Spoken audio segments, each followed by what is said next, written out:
Hi everybody, this is Mallory with Photography and Travel, and I'm here with one of my best friends, Sarah.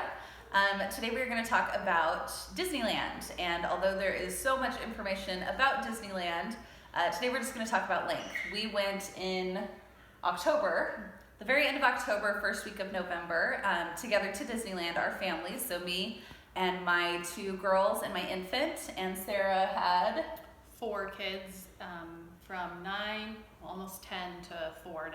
And then your husband, so it's and like husband. So 6 of us, and then we also had a few other stragglers, and grandpa and 2 aunts come with us as well. Overall, amazing time. The difference is we were only able to stay for 2 days, where Sarah was able to stay for the entire week. Yeah, we did 5 days. So we're going to talk about a few of the things that we have that was different about our experience.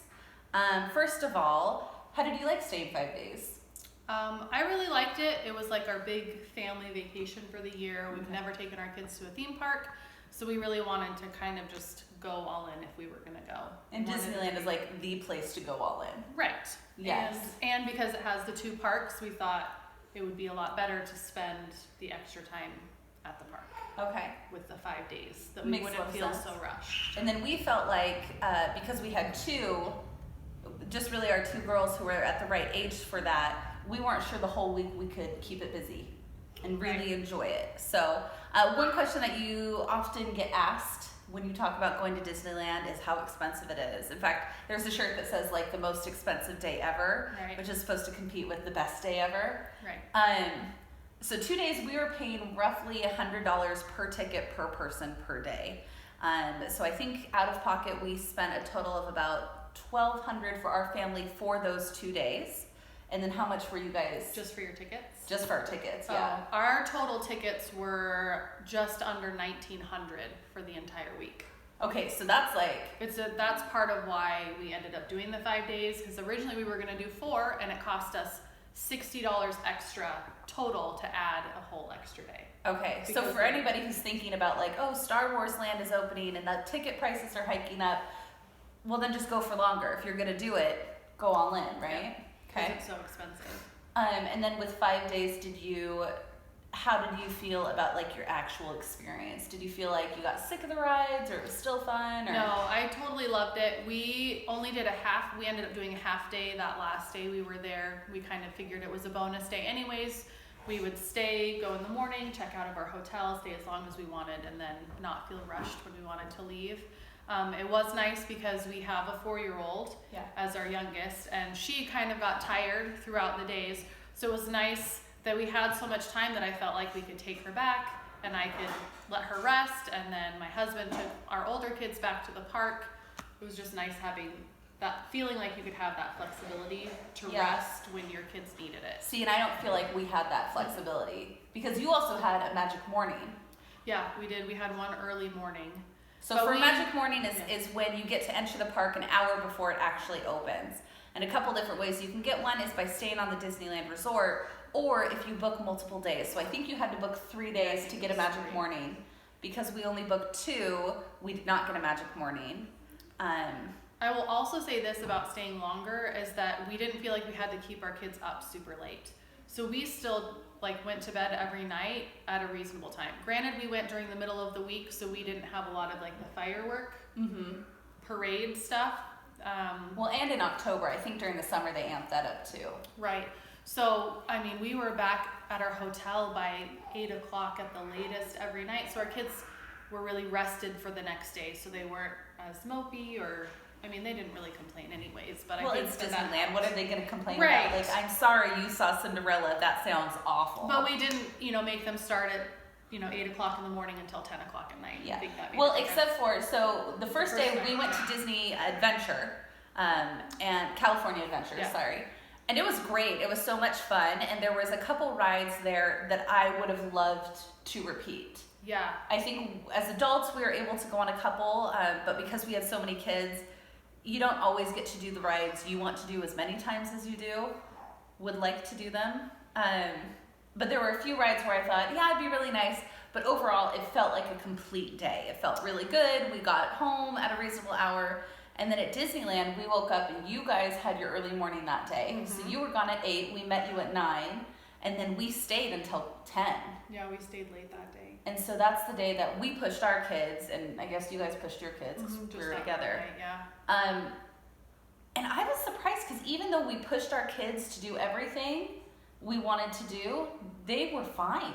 Yeah. We did not have nearly as many meltdowns as I thought we would have. Well, I know we're not talking about like really the max passes and stuff, but the length of time in line I think plays a part in how bored your kids are really going to get. Because if they're only in line for 30 minutes occasionally, then... That's true. We're going to do a whole other video about the max pass because it is a big deal. It is a game changer. And I would even say if you're going to go to Disneyland and not get the max pass, don't go. It's just not worth it. So anyway, we'll get there. How did you feel about your characters? Because my girls are, they were 3 and 5, very into princesses. My kids were not. They were more into the rides and because you everything have else. Your boy is your youngest, except for your youngest daughter. So I've got 2 girls that are 9 and 8, and then a son who's 7, and then my 4-year-old.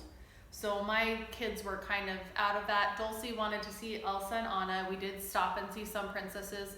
There was hardly any wait. Yeah. It was totally worth it. She was happy. We got to see other characters through the park as we walked around. My kids weren't super into pictures, but it was cool to be like, oh look, there's Mickey Mouse and there's Gaston. And get the picture whoever. when it's available. Right. I mean, they weren't super into it, so... See, and my girls, we bought them little autograph books. Right. And they actually chose to do that over some of the rides. Right. Well, I mean, my 4-year-old decided that she wanted to do the carousel about 8 times. And I was like, seriously, we're at Disneyland and the carousel? Overall, though, we made seeing the princesses a priority. So what we did is on the second day in Disneyland, they have it set up where you can go see 3 of the princesses right away in the same place, one line. What is it, Fantasyland, where the princesses are? No, this was like near the entrance. It was right before the castle. It was in Rapunzel's area. Oh, okay, because I think we saw them at a different spot then. Well, I think they rotate the that. Theater. Yes. Okay, yeah, there's that too. So we did that very first. We were in line for less than 5 minutes. Yeah.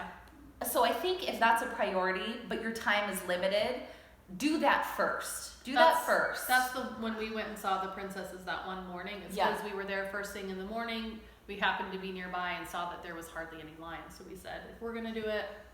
I feel like waiting in line for a ride is waiting in line for an experience.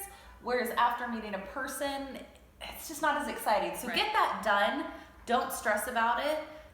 Especially if you have limited time. If you don't have if you have 5 days there, then it's a lot more fun. You just get to kind of see who's walking around. I did see Beast and Belle strolling through Fantasyland, which was really fun. We met, weren't you there for Peter Pan? We were there for Peter Pan. Leave to go take his medicine. Yes, he was very upset because he had to leave to take his medicine, and I feel for him. I don't like to leave to take my medicine either. How do you feel about the food? It's pretty expensive. I think we spent probably on average at least $100 to feed. How often did you guys family. end up eating there? Because we packed food for the park, which you can do. You are not allowed to bring a cooler, but you are allowed to bring a backpack full of food. So we stayed at a hotel that had a continental breakfast, so we made sure our kids ate a big breakfast, and we also packed backpacks full of snacks. We each kind of packed a variety, so our kids were able to kind of pick and choose what they wanted for the day. Yeah. And then we usually ended up eating one meal at the park a day. We like to call it dinner. Somewhere probably around 2 or 3, sometimes a little bit later, just depending on how much we had snacked. And like I said, it was about $100. For a family of 6. For a family of 6. Which is not cheap, but I will say that's not actually as bad as I would think.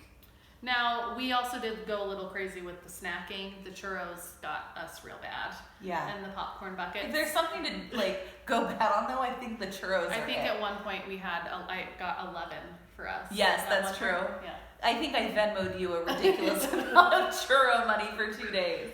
But the food's good. They offer a wide variety throughout the different parks. It's kind of nice to plan out ahead of time, like as you are figuring out the rides you're going to do where you I was expecting the food to be much more basic hamburger, hot dog, nachos.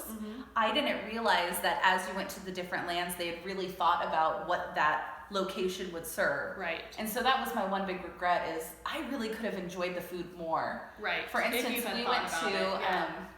we went to the Red Rose Tavern, which is supposed to be the tavern that Gaston sings in the movie. And they had the gray stuff from the movie. You know how Lumiere says, like, try the gray stuff, it's delicious. Right. They had the gray stuff, and it was freaking delicious. See, we didn't It was so do that. good. Yeah, we did more convenience because we kind of thought, it's gonna be the same. Yeah. But then when we met back up and heard that, we were a little bit disappointed. Yeah. We also You should never leave us. That's the key. We also really wanted to, the next time we go back, because we had such a good time together, Yeah. we want to try and eat at the Pirates of the Caribbean restaurant. Yes. You can eat in the restaurant that's in the ride, but you have to make a reservation ahead of time. And like when you buy your tickets and plan the trip, call and make that reservation. Yeah, because they do have like a standby line, but the chances But of good getting luck. it are pretty slim. Yeah. Right. I will say, if you are there for a shorter amount of time, the lines for food can get tedious. So I never felt like they were super long, but you can do all of this on the app. I remember on the first day, somebody had told me use the app to order the food. So we did for our family. And we waited in line. Yes. We were the smart ones. And we were all running around, so I didn't like tell you. I wasn't like, hey, use the app, and you. So we were done eating by the time they sat down. Yeah. So if you have a limited amount of time, really take the time to utilize the app. Even if you don't get the Max Pass, the app, you're still able to order food and pick it up. So I would walk in, I think people started to resent me. I'd order it on my phone, I'd walk in and pick it up, and so I'd skip this line of like 50 people. Right. So overall, I don't think there is a bad length to go to Disneyland. No, I don't think so. I think we were really happy with the length that we chose. It worked for our family, but I think it just kind of depends on who you're with too. Yeah, I think we chose right. Right, yeah. We enjoyed traveling with a big group. Like I said, we had a grandpa and 2 aunts the first day, which kind of made it easier because there was a ton of kids between us. So Yeah. the first 2 days, our kids got used to riding the roller coasters, and so by the time everybody left us, we did the last 3 by ourselves, and our kids were pros. Yeah, they Yeah. know what to do. I think if you're going to go for a shorter amount of time, take a little bit more time to plan what exactly you are hoping to do. Put a little bit more thought. If you're going for a longer period of time, it's just a much more relaxed experience overall. Yep. Either way, you're going to Disneyland. So regardless of how long you're there, go with a good mindset because can be as fun as you want it to be, or it can be miserable if you're not ready for it. Yeah. So be ready for it.